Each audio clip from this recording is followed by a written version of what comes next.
Good day, Crime Talk aficionados. This is Scott Reisch of Crime Talk, and in our continuing series of providing conversations that United States Supreme Court justices have had in chats and lectures, because we believe it's important for people to understand who is on the Supreme Court, how they come to their rationale. We've previously given you a summary of Justice Kagan. These are excerpts from Justice Kagan delivering a speech at the University of Colorado. We hope you enjoy it.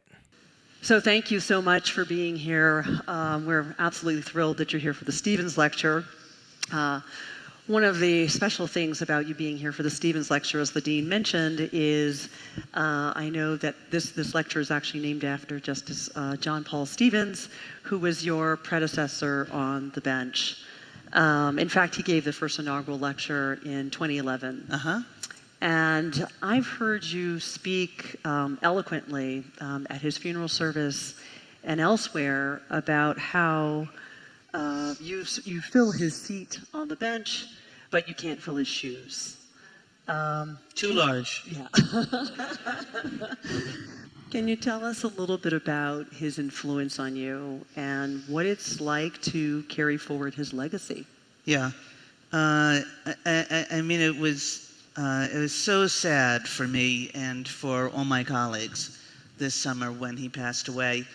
He was a great, great man, and I never had the chance to serve with him. So unlike many of my colleagues, I can't tell stories about what it was like to be on the bench with him or in conference with him. But he is, and long has been, a hero of mine. He has a passage in one of his books about how he was honored to take the place of Louis Brandeis on the court. In the court, there are like particular seats, and everybody knows which justices have filled those particular seats. And I sit in a seat which went Louis Brandeis and Bill Douglas and John Stevens, and then me, which is quite extraordinary. But John Stevens, I mean, if John Stevens felt that way about Louis Brandeis, I feel that way about John Stevens. He was a man of extraordinary brilliance, but even more of extraordinary wisdom, which is not the same thing. He was a man of great integrity.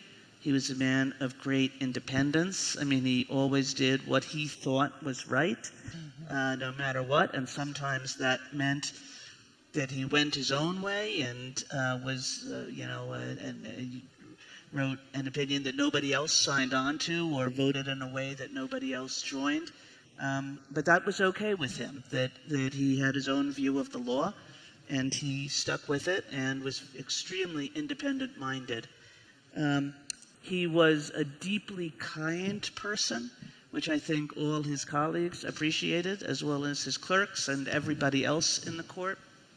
I think in terms of his judicial legacy, what he'll go down in history for is a deep commitment to the rule of law, to the principle that no person, however high or mighty, is above the law, that we're all subject to the same legal rules. And the accompanying principle that, whether you're powerful or whether you're powerless, whether, the most humble person, the poorest person, the least educated person is entitled to be treated by the legal system with the same dignity as the rich and the powerful. And for me, that is a great legacy of a magnificent 35-year career on the court. Yeah, that's really, really important. Yeah, absolutely. I have to ask this question because we have lots of students in the audience. So can I get a show of hands for the students that are here? Okay, great. Wow. We can see you. Awesome. All right. We have a lot of students. And you're all in the front, too, which is fantastic. You got the good seats. I don't know who they put up there, but... The students are our VIPs. Okay, that's the way it should be. Right? I mean, what's the law school about except for the students, right? Exactly. So that's what everybody else is there for. This is for the students, really. So I think they're kind of dying to know what why did you go to law school? What it was like for you to be a law student? And if you could give some advice to our law students about approach to law school or entering their legal career, especially in this time period. Yeah. I went to law school for all the wrong reasons. Just like I'll be honest about that. I was once in when I was a dean, I was talking to a bunch of college students about whether they should go to law school. And I was saying all these kind of formulaic things about how you should really think about whether this is what you want to do, and you shouldn't go to law school just because you can't think of anything else. And because you want to keep your options open. And as the words were coming out of my mouth, I was thinking, I don't know. I went to law school because I couldn't really think of anything else. And I wanted to keep my options open. So I don't really prescribe this as the way to approach this decision. But I'm here to say that even if you went to law school for all the wrong reasons, like that, when I started law school, I just loved law school from the beginning. Wow. And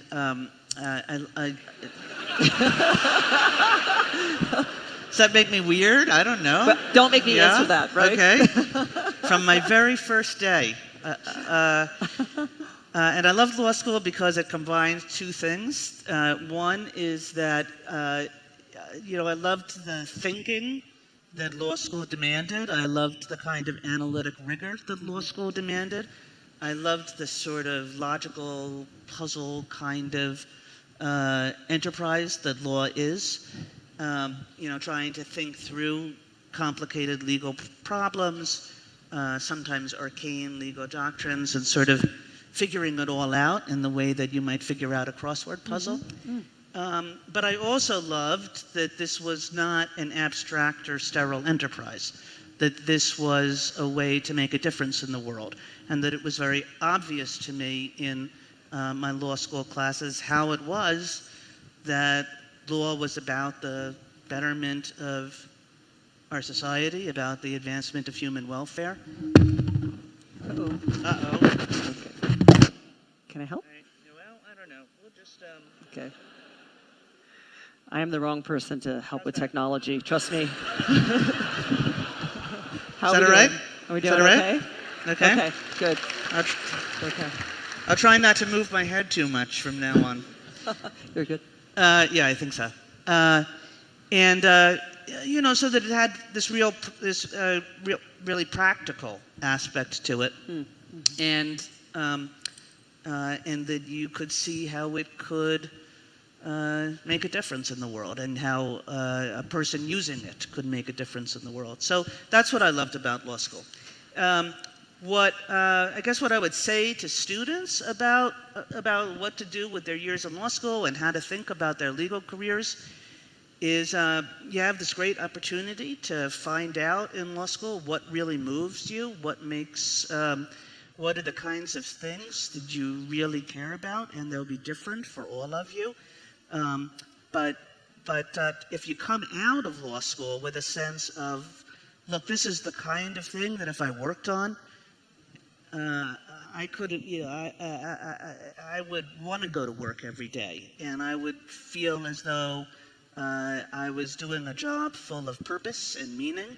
I mean, that is a great thing to come out of law school with, and not everybody does. Some people find it later on in their legal careers, but to try to use law school as an opportunity to experiment in different things, and an opportunity to try to find that passion, that sense of, if this is really what I care about, and to not be so worried about planning. I'm a big anti-planner, because I think most law students are planners, and most of you will plan enough.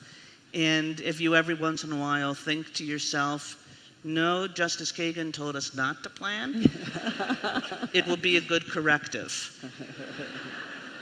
Because I think actually that most of the best things that happen in people's legal careers, and when I think of people whose legal careers I sort of look at and say, wow, to lead a life in the law like that, yeah. It's mostly luck and serendipity. I mean, of course, you make your luck, and there are ways of putting yourself in a position to be offered certain opportunities. But, for the most part, things come out of the blue, I think. And that's the way life works. And I think too many law students and young legal lawyers put themselves on this plan where first I have to do this, and then I have to do that, and that prepares me for the next thing. And they'll sort of say no to opportunities that sound really fun and exciting and interesting because it's not on the plan, and because they worry about if they leave the plan, how do I get back on the plan? And I think the most fun and interesting and exciting parts of most legal careers are when people do leave the plan and they just sort of look, they notice something. And they say, I never considered that for a minute, but gosh, that looks a lot more fun than what I'm doing now. And I don't know. You know what? I mean, I really think that the best legal careers are the ones that are guided by a sense of, is this more fun than what I'm doing now? I think I'll go do that then, So, and that makes sense. So your career, and you, I think, have been looking around for a lot of fun, right? So if I just think about your career, the way it's gone, I mean, it seems, you start off at Harvard Law School, as the dean sort of did a great recap here, and then, you're clerking on the D.C. Circuit, and then you're clerking for Thurgood Marshall on the Supreme Court, and then it's jumping to teach at University of Chicago, and then teach at Harvard Law School, and think I'll become the dean, and then Solicitor General, and then Supreme Court Justice. I mean, in some ways... And you skipped a few, too. Yeah, I did. We only have so much time, right? I used to think, like, I couldn't keep a job, really. Right. It's like every 4 years I was off doing something else. But, now I'm looking forward to keeping this for a while. Yeah. Good.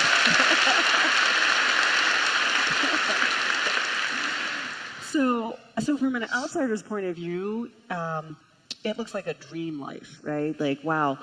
So I'm interested in the times you failed, right? Can you tell us about those and how you deal with disappointment?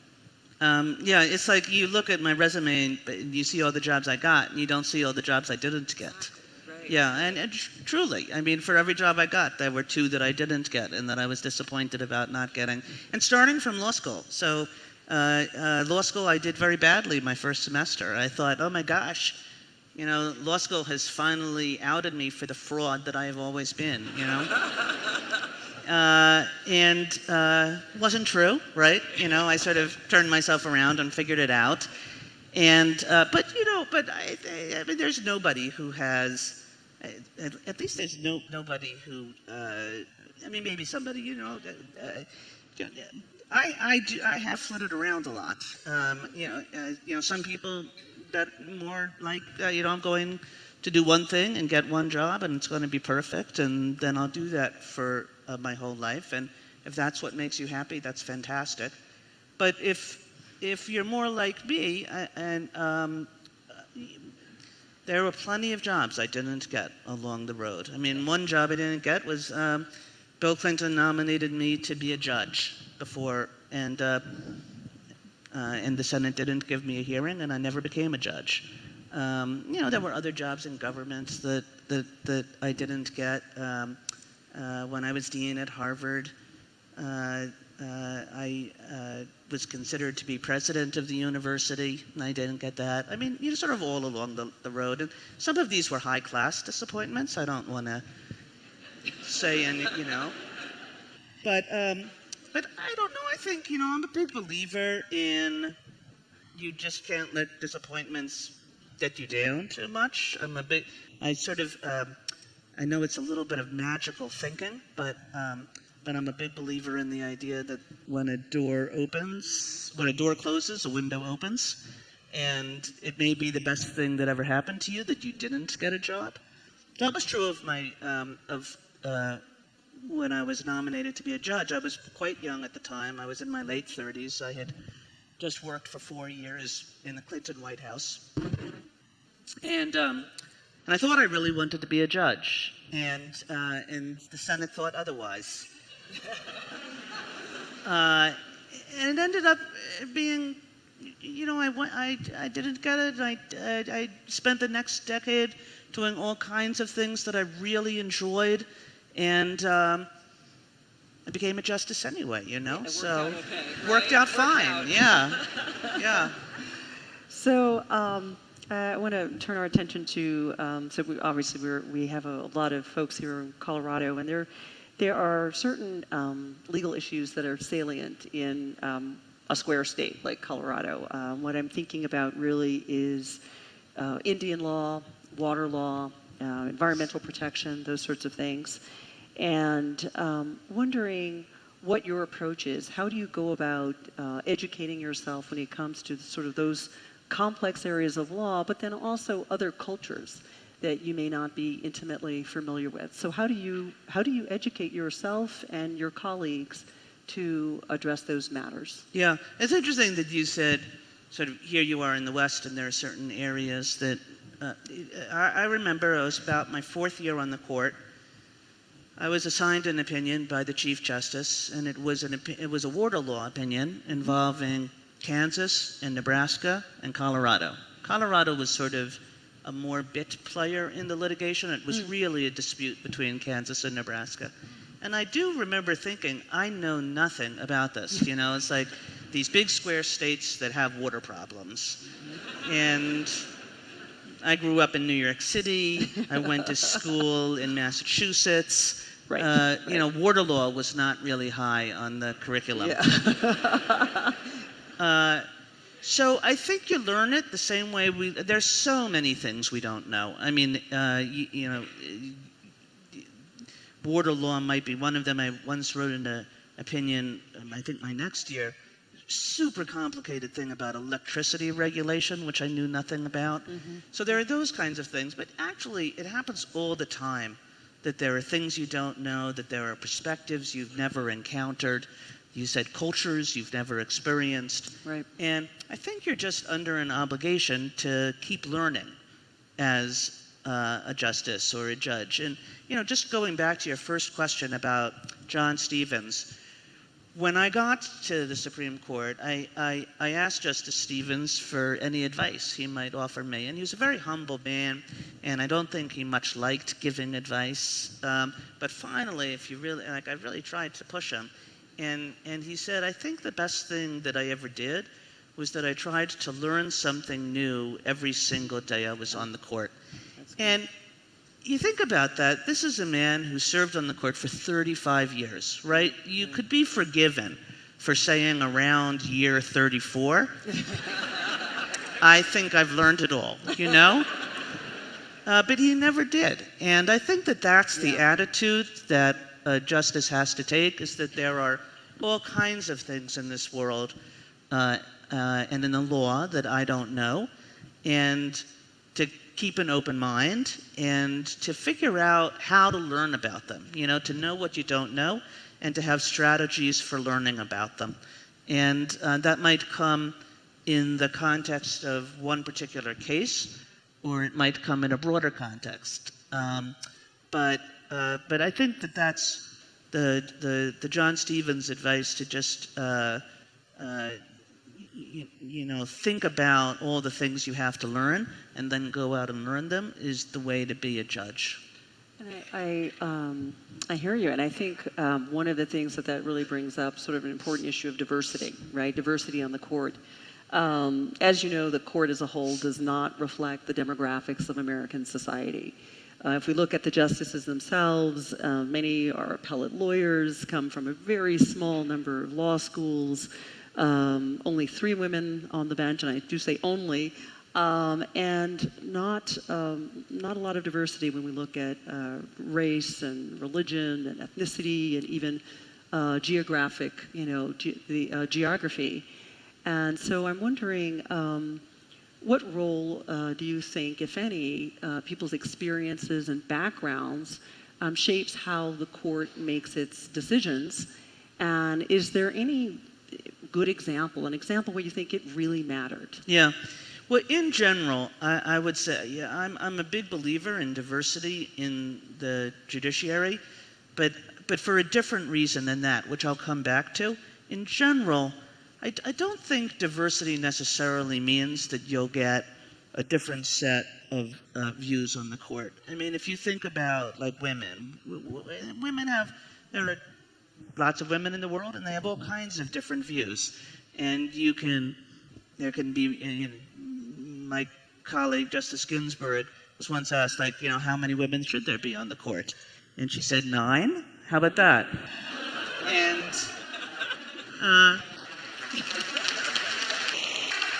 but whether it's 5 or whether it's 9, you could have 9 women who all had views like me, or you could have 9 women, none of whom had views like me, or you could have some mix, right? Because they're just women disagree on a lot of different things. All you have to do is look around the U.S. judiciary, and you'll find women on every side of most legal questions.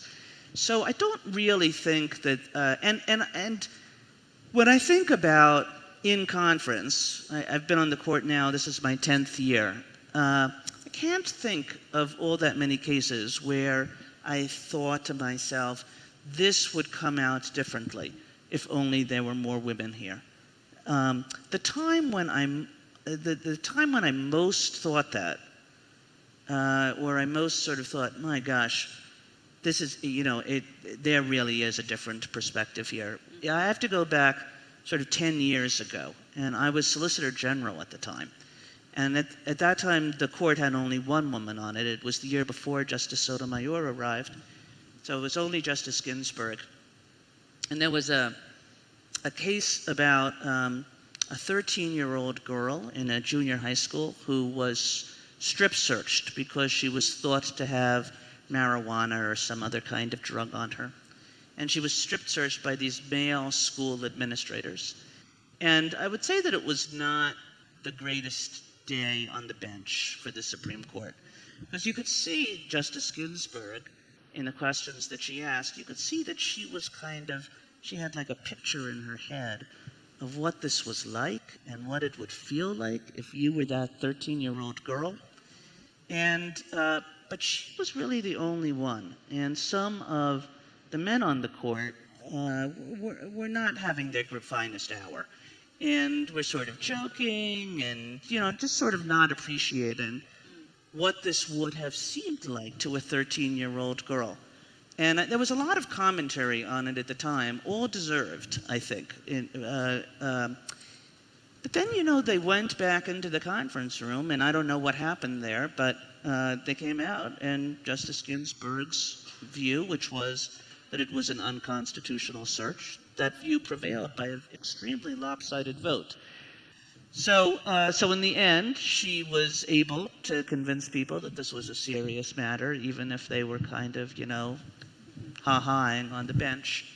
But I think that, as I said before, you can find people of all kinds of different views, who were women, who were African American, who were Hispanic.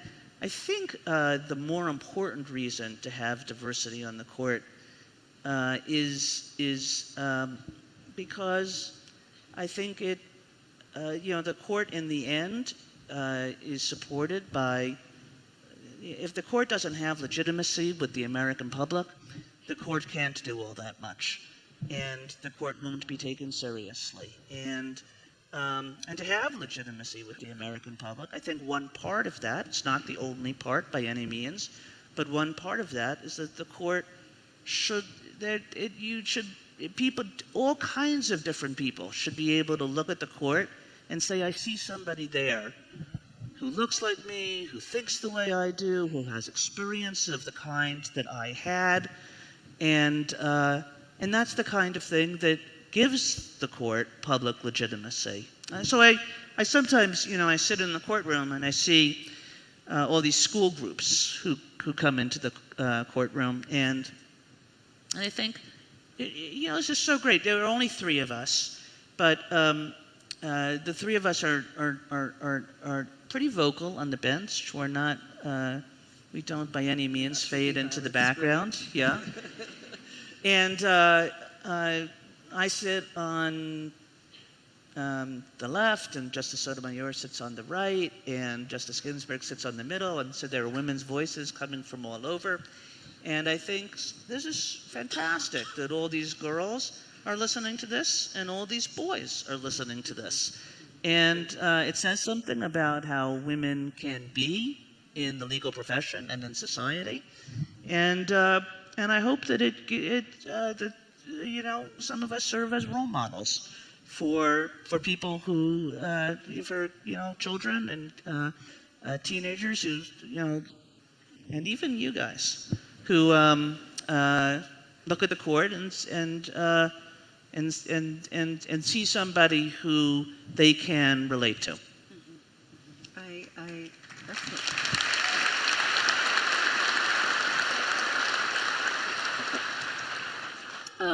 So I want to turn to an issue which you have actually written about already, the confirmation process. In the past, you have criticized the confirmation process as, you call it a vapid and hollow charade. Those are your words. Okay, so what are your thoughts now about the process today? And what do you think are some of the most important attributes of a Supreme Court justice? Well, so I should give you a little bit of perspective about when I said those words. Sure. Before I went through the process, I mean, quite a bit before. I wrote an article on the confirmation process when I was a professor at the University of Chicago. So it was when I was a young professor. I was in my early 30s. And I had just come back from a summer that I spent working for Joe Biden, who was then the chair of the Judiciary Committee. And he had done confirmation hearings for Ruth Bader Ginsburg. And Joe Biden had a practice that he would invite, for every confirmation process that he was the chair of the Judiciary Committee for, he would invite an academic out and have the academic work with his team and think about what kind of questions to put to the nominee and so forth. And I was the academic one summer for the confirmation of Justice Ginsburg. And I found it a terribly frustrating affair, really, because Justice Ginsburg was remarkably good at never answering anything. So, years and years later, I really tried to emulate that, of course. But at the time, it didn't seem like such a great idea to me. And I wrote this piece, and so when I became a nominee, this piece was very troublesome for me. Because every time I said, Senator, I really can't answer that, Right. They would say, you wrote this article calling the nomination process a vapid and hollow charade. Charade. Yeah. So that was inconvenient. As academics, this stuff can come back to bite us, right? You have to be careful what you write. But I will say, having been through the process and having come out the other side, I guess I can't have too many criticisms of the process. It worked, But I think it's actually a pretty frustrating thing for everybody concerned in it, and I don't quite know how to fix it. I have no silver bullet to tell you how to fix it, because the senators, for the most part, they just want to know how people are going to vote on different things, and I don't begrudge them that. I mean, we decide very important matters, and I think probably for a senator, it's like, well, don't make me guess, tell me what you think of X and Y and Z. And for the nominee, number one, this is really not a good path to be confirmed. Number two, there are certain kinds of ethical rules that nominees have to follow. And I found that when I was a nominee, what I really tried to be above board and open about was the way I thought judges should act, was my theory of constitutional interpretation, were my theories of statutory interpretation. I really tried never to end the conversation. I really tried, as much as a senator wanted to ask me about those things, to be open and forthcoming about them. But I think, the senators, not all of them are lawyers. To the extent that they are lawyers, they haven't really thought about some of those questions in a long time, and they kind of want to know, how you're going to vote. And so it's just sort of ships passing in the night, I think, and it's hard to really have a process that works for everybody, that works for the nominees and that works for the senators. And again, I don't really have a great solution to it. I mean, the qualities of that should be looked for. I wouldn't say that senators should be uninterested in how people are going to vote. I mean, it's actually a pretty important part of who a justice is going to be. So I wouldn't count that off the table. But if you put that aside, I think the qualities are the kinds of qualities that I talked about when I talked about Justice Stevens, is integrity and independence and wisdom and open-mindedness and obviously knowledge about the law, but more those kinds of, is this a person who's going to keep learning? And is this a person who's going to keep an open mind? And is this a person who's not afraid to be independent and go out on a limb sometimes? And is this a person, maybe most important, who will be honest and who will have a lot of integrity in the way they approach decision making? I mean, I think that that's what you should look for. Right, absolutely. To just sort of lighten it up a little bit, I think one of the things that I've learned is the Washington Press has identified you as the hippest justice, and it might be a low bar. I wasn't going to say that, but you said it, right? So first of all, is it true? Well, I don't know. What qualifies me as hip, really? I don't think so. So I'm wondering what you think accounts for that. You have a reputation that's out there. I've seen different things. It might be your love of, video games, comic books. You've been called Special K.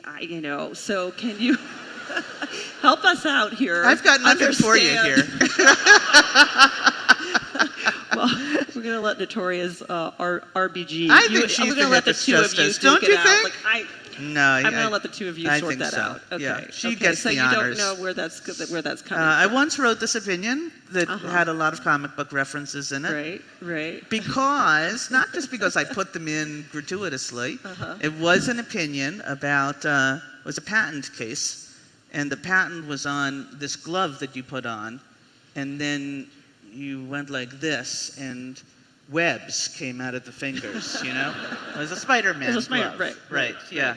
So I once wrote an opinion full of Spider-Man references. Yes. So maybe that's where it comes from. Yes. And I've heard you've quoted Dr. Seuss. So there Dr. are a couple. Seuss, Right, there you go. Are a couple, right. There you go. Somebody just sent me today. Has anybody read my opinion in Yeats? Yeah? The fish? Is the fish a tangible object? Right. One fish, two fish, Yeah? red fish, blue fish. One fish, two fish, red fish, blue fish. There you go.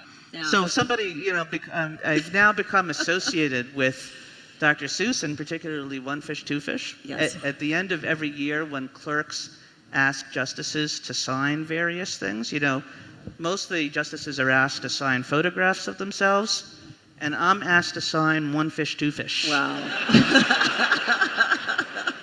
So maybe that accounts for it. Somebody just sent me by email today. I'm not going to say this. Oh. She doesn't want to make news. We're working on that. Okay. So people know that there are strong friendships on the bench, and I know that you have taken really strong opposition in terms of your positions against your colleagues in terms of their point of view. How does that impact the way you interact with one another, and what kind of institutional mechanisms are are present that actually support and promote your ability to continue to have deep friendships with people that you vehemently disagree with? Yeah.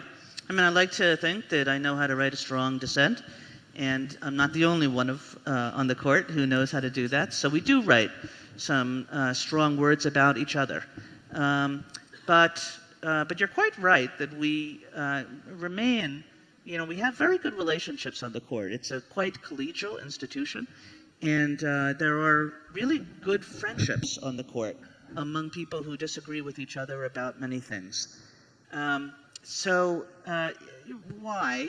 I mean, partly it's just my colleague, my old colleague, who I miss quite a lot, Justice Scalia, used to have a line where he said, if you take this personally, you're in the wrong business. And I think that that's basically true. I mean, look, we're dealing with important matters, and of course we're going to criticize each other, and of course we're going to tell each other, you got the law really wrong today, but that doesn't mean that we can't think that the other person is operating in good faith and is a good person, and it seems to me that you can have very good friendships with people you disagree with. For that matter, not everybody you agree with, you like, right? So if you don't like everybody you agree with, you should be able to like some people you don't agree with, right? So I think we all get that. And, one of the things that binds us together is there are only 8 other people in the world who really know what my job is like, and it's a job where you can't talk to a lot of people about it, and so this is, in that sense, it's a pretty tight community, because there we all are, and it's just the 9 of us doing this thing, and we're the only people that can kind of understand what the experience is like.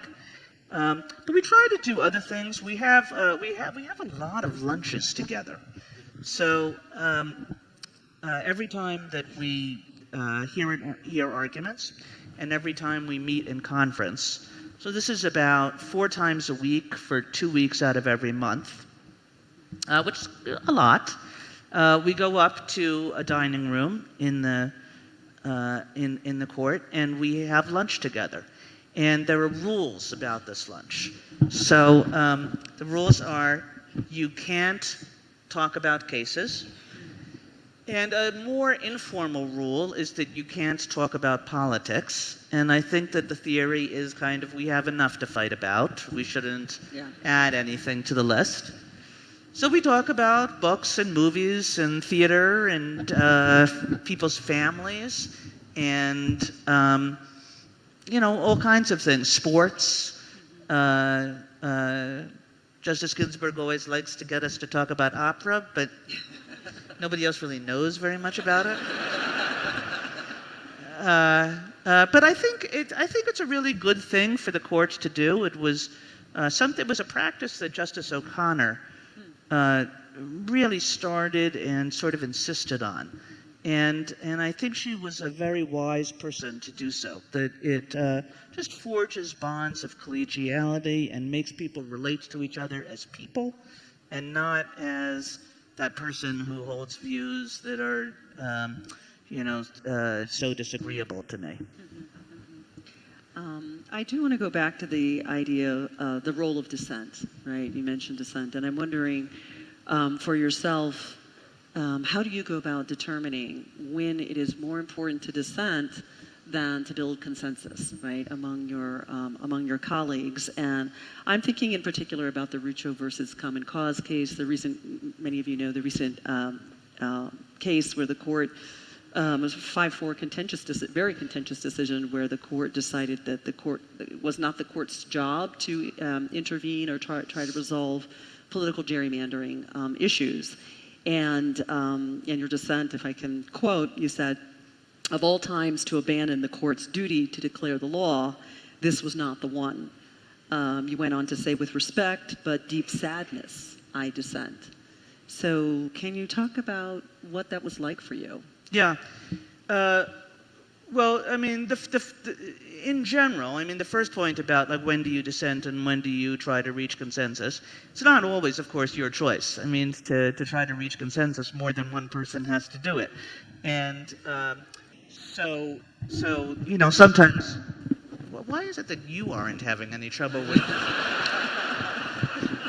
Conspiracy here. Yeah. Can I help you? So sometimes it's not your choice. It's like, people want to go their own way, then people are going to go their own way. Other times, I mean, I think everybody agrees that maybe this was one of these cases. The court had tried to avoid the issue at times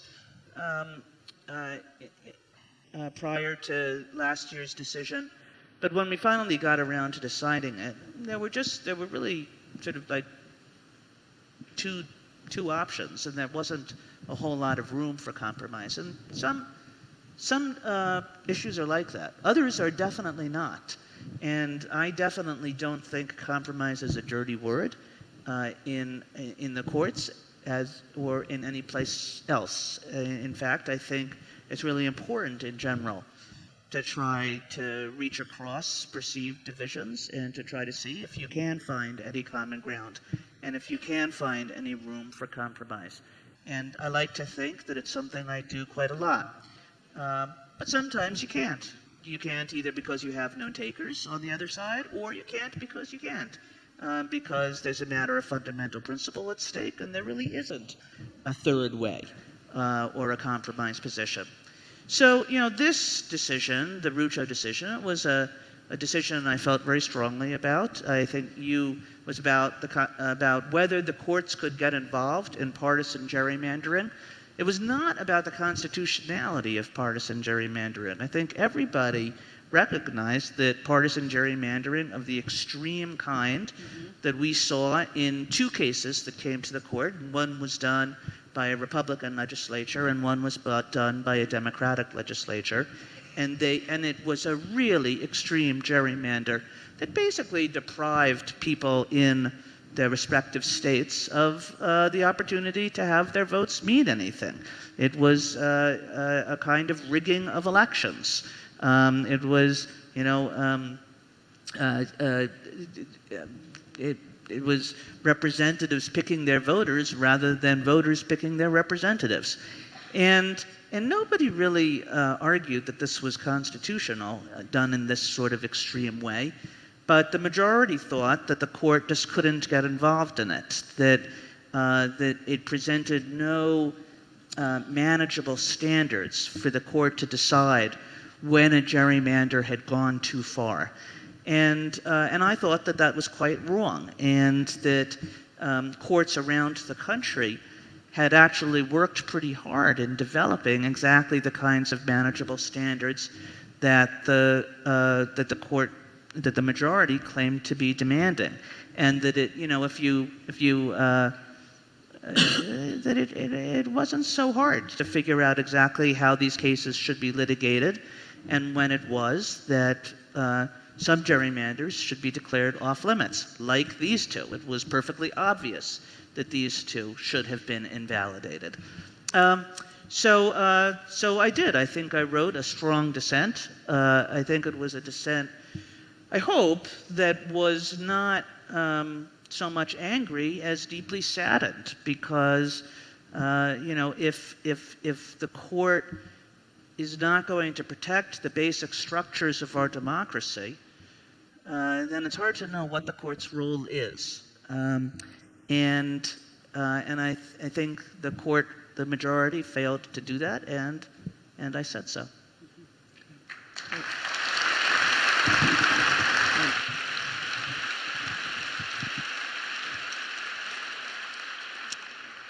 And I agree. I agree that the court is tasked with interpreting and guarding the rule of law. And in light of the extreme partisan political climate that we're in, the highly contentious Supreme Court confirmation process, and even the significant division among the justices themselves in cases that have political implications, and here I'm thinking about abortion, gun control, affirmative action. It's hard for many Americans not to see the court as political. What would you say to those who worry about the court's independence? Yeah. Well, I do think people's views and concerns about this can be exaggerated, which is not to say that there's not a kernel there that really ought to be taken seriously, but just to sort of put it in a broader perspective. I think that some people think the court, it's this institution, and it always operates by these 5-4 votes, and everything we do is like that, and there are these, part of the court is conservative and part of the court is liberal, and that's all there is to say about the court. And I don't think that that's right by a long stretch. About half the cases that we hear every year, and these are only the most important cases or the most difficult cases. They're all cases, or almost all cases, which have involved lower courts disagreeing with each other. And notwithstanding that, about half the cases we do each year are done unanimously. Another very substantial chunk of the cases we decide are not unanimous, but they're pretty lopsided. Or even if they're closer, everybody's all scrambled. And, there's no way to read them as like, oh, there's a conservative majority and a liberal minority or anything like that. And I think that there are whole years that go by. I mean, I think last year was a pretty good example, where even if you just take the 5-4 cases, there were a lot of people doing what might be perceived as unusual things, making unusual alliances, finding unusual bedfellows. And it would be very hard to look at, for example, last term and say, oh, that's just this politicized court. I don't think you could do it. Now, I do think, I don't want to dismiss the question at all, because I do think that there are certain sorts of issues, and they are hot-button issues in the society, and they are often the issues that, get the front-page treatment in the newspapers, where there are really different ways of looking at those issues. And I don't think that that's a matter of partisanship, who's a Democrat and who's a Republican. But I think it is a matter of different ways of looking at the Constitution, of understanding how to do constitutional interpretation, different views of particular constitutional provisions. So for sure, there are real differences on how do we interpret some parts of the Constitution which matter a lot to people. And I guess what I would say as to those issues is, I guess part of my message would be to the court, and part of my message would be to the public. I mean, I think that everything I just said suggests that the court should think hard when it's doing its work about trying as hard as it can not to look politicized and polarized and deeply divided. Because I think you're right, we live in this polarized time, and the last thing that the court should do is to look as polarized as every other institution in America. I mean, it would be great for the court to be seen as not that, and the only way to be seen as not that is not to be that. And so I think that there's a lesson for the court in how it operates. But I think there's also, I guess I would also say to the American public, that they shouldn't jump to conclusions so fast on the basis of, one decision or another, that we're sort of trying our hardest to decide really difficult matters, and that we're all doing so in good faith. And sometimes it will look like the world is falling in because because of one decision, but maybe it will look to other people like the world is falling in because of another decision. And I'm not saying that people should give us always the benefit of the doubt if we don't deserve it. So I think, this issue that you raised is an issue for us. But I also think it's important for the public to recognize that we actually are a different kind of institution from the ones from our buddies across the street. That's important. Thank you. So in the interest of time, I'm going to ask you one more question before we turn it to the student questioners. And so this kind of goes a little bit back to your career, the idea of you've had lots of starting lines. We've all been at the starting line at some point, and you've had many. And so I'd love for you to basically tell me what that was like for just one of them. I have three options. Pick whichever you'd like to talk about. But you've been at the starting line as a junior justice, where you were for about 7 years before Gorsuch joined the court.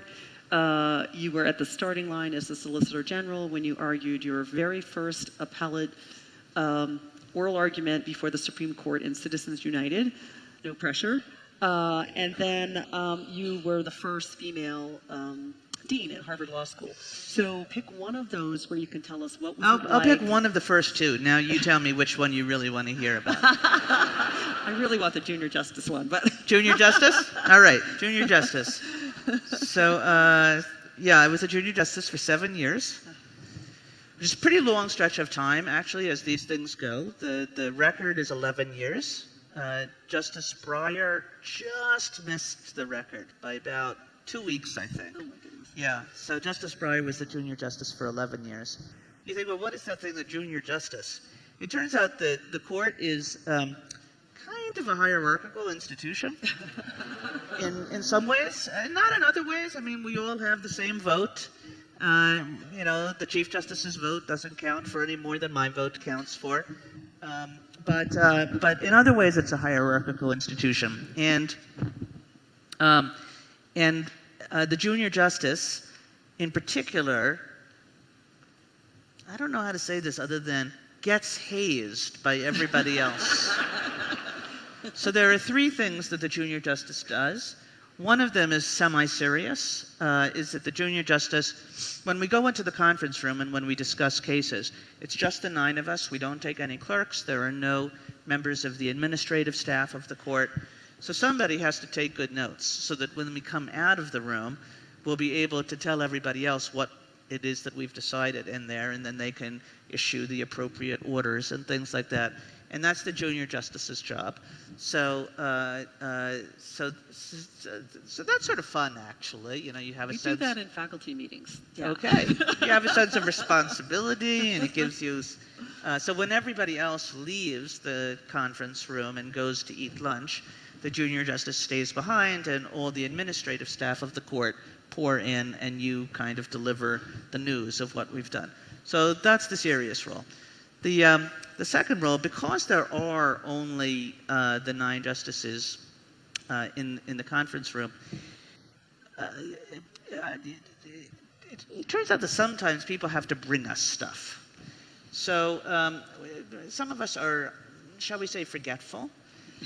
They forget their coffee, they haven't taken the right file, they haven't taken the right book. So there's a phone in the conference room, and you can call back to your chambers and say, get my glasses, get my coffee, get my book. And somebody will come to the conference room and knock on the door. Knock on the outer door, I should say, because the conference room is really this kind of inner sanctum, holy of holies thing. It has one door that you open from the inside, and then it just faces another door about 2 feet away, and then somebody has to open that door from the outside. So when somebody knocks on the door, now you would think that the person, let's say, who forgot her coffee, would go get the door, right? And get her coffee. But it turns out not. It turns out It turns out that the junior justice has to open the door. Really? Wow. And get the coffee and say, who's this for? And, and then deliver it to the person who really needs that jolt of caffeine.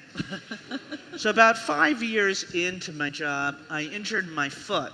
And I was walking around with one of those big boot contraptions. I don't know if any of you have ever worn them.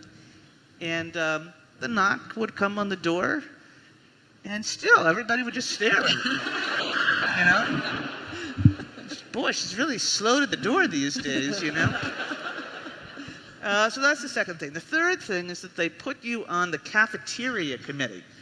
This is really their way of saying, you think you're hot stuff, you're a member of the Supreme Court. You just got confirmed. No. You're going to be on the cafeteria committee where you are going to meet once a month with a bunch of people to discuss what happened to the good chocolate chip cookies.